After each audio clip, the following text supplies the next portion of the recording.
Now, Washington Mornings on the Mall. 105.9 FM. And AM 630. WMAL. 6:07 on WMAL, where Washington comes to talk. It's Brian Wilson, joined today by Larry O'Connor from Breitbart. And joining us on the line is Dr. Peter Morici from the University of Maryland. All-round good guy, helps me understand that number stuff that I struggle with so much. Okay, so here's my first question, because it's all about me. What happened to my 401k yesterday? I felt like I got run over by a Mack truck. Well, the global economy has gotten to the point where American companies can't increase their sales anymore. And so the only way they're going to be able to increase their profits, and they will manage to increase their profits with flat sales, is to cut the number of jobs. And you know what that means. It puts you into a downward spiral. So each individually, by cutting their payrolls over the next 6 months, could easily thrust the economy into a recession. You saw recession fears yesterday. So, Peter Morici, this shouldn't be interpreted as some sort of Wall Street or business reaction to the debate the night before? Well, I don't think so. The debate was not a draw. You know, it's tough for Mr. Romney to win a debate like that. You know, he really had his chance to nail the president on Libya in the previous debate and didn't. So what he got out of the last debate was looking presidential and keeping things as they were. All right, but back to the drop. It's 243 points. I understand biggest one-day drop since last June. Is this earnings season just going to be sort of weak? Yeah, it's going to be weak, but especially the sales numbers. You know, one of the things to remember is that the stock market looks at sales numbers as well as earnings because they're an indicator of where earnings are going. If you can't sell product, it's kind of hard to keep boosting profits. And that's because the economy's in a funk. I mean, I cannot express to you just how lousy growth below 2% coming out of a recession, as such as the kind we just did, is. I mean, it is a terrible performance. At this point, Mr. Reagan's recovery was growing at 6.3%. Yeah. Mr. Obama's 2.2%, and that's because of a couple of good early quarters. Okay, but here's my problem: is if it's true that the businesses are struggling and that sales are soft, and that they're worried about the future, why is it that all of a sudden it seems that every official number we get from the federal government looks sort of positive? Well, I mean, it's kind of like a dead cat bounce. I mean, they're positive only because they've come off a very bad fall. Right. And that's really what it is. There's nothing out there that says we're going to get the kind of growth we need. In fact, the first quarter of next year is likely to be quite poor, simply because there'll probably be some staggering and resolving the fiscal cliff. Well, you know, the Governor Romney's been making some pretty good inroads in attacking President Obama for not having a plan or a vision for his next 4 years. So lo and behold, yesterday the president came out with his plan, and he calls it the new economic patriotism. So what is in this plan? And also, if you're against it, does that mean you're unpatriotic? Well, that's the implication, and it's foolish. I mean, it isn't like he's saying, let's all sacrifice a bit so we can all do a lot better, but rather, it's Tim Geithner's the new normal. Mr. Short Pants has convinced America that it has just emerged from the deepest Mr. hole. Short Pants, Peter? Yeah, that's Mr. Geithner, Mr. Short Pants. Yeah. I mean, what we really needed is an adult over a treasury. In any case, they've convinced the country that this is the worst hole and the worst problem since Moses in the desert, or certainly Roosevelt. And in reality, Reagan had a deeper hole. Double-digit inflation, double-digit unemployment, an economy jolted by tripling of energy prices, and unemployment for Reagan peaked at 10.8%, for Mr. Obama only 10%.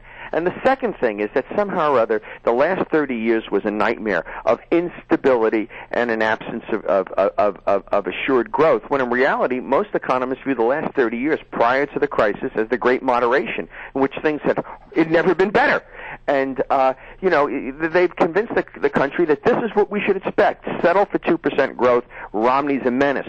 No, the real menace is the new patriotism, which defines America in terms of abandoning its principal competitive strength, and that's the entrepreneurial instincts of the private sector. Well, and the long title of this Obama plan is the new economic patriotism, a plan for jobs and middle-class security. Where's the jobs plan in simply raising taxes on the wealthy? I don't see how that translates to jobs. There ain't. I mean, if this stuff worked, why after 4 years aren't things better? That's enough time. He doesn't need any more time. Ronald Reagan got the unemployment rate from 10.8 to 7.3% in a period of less than 2 years. Mr. Obama just hasn't done that. And for Reagan, the number of adults participating in the labor force was increasing. If the same number of adults were participating in the labor force today as when the recovery began, the unemployment rate would be 9.7%. 90% of the reduction in unemployment, I hate to sound so wonky, but this is important, 90% of the reduction in unemployment has been from adults, mostly older adults, but under 65, people 50 to 65, giving up, looking for work, and young people in their 20s borrowing yet more money to take more useless graduate programs at places that I won't mention.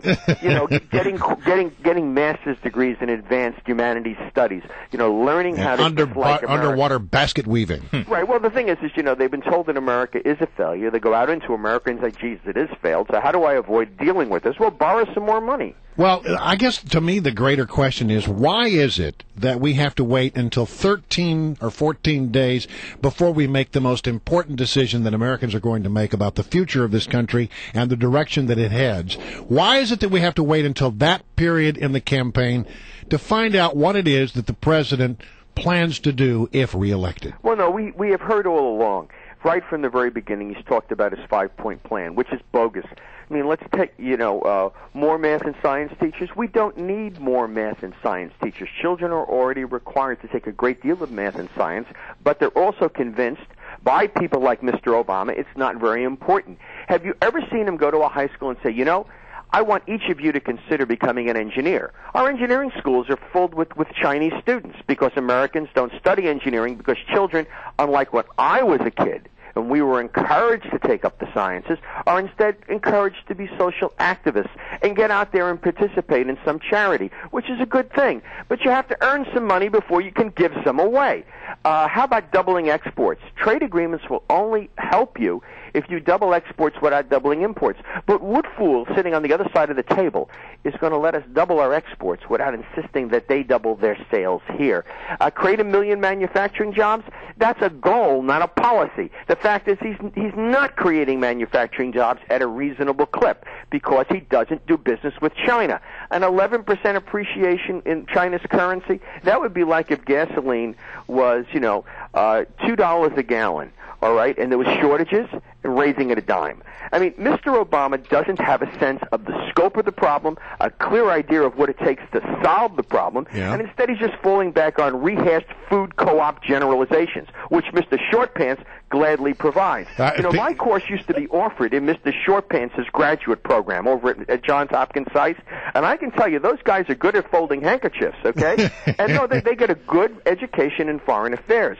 But economics, Mr. Shortpants is not a banker and not an economist. He should be over at Health and Human Services, putting up public housing and saying, "Here, let's give it away." Oh, Peter, why don't you tell us what you really think about the situation? Well, with 2 weeks to go, I'm very concerned about my children's future because, frankly, this guy is just, eating the seed corn. Quickly, you have 10 seconds. Who should be, instead of Mr. Shortpants, who should be the new Treasury Secretary under Romney? Well, I think I'm a little frightened by that because right now his principal advisor is the dean at Yale, the dean at Columbia, and he's really a Bush administration retread, and he does pose the possibility of more Bush administration policies, which indeed did fail.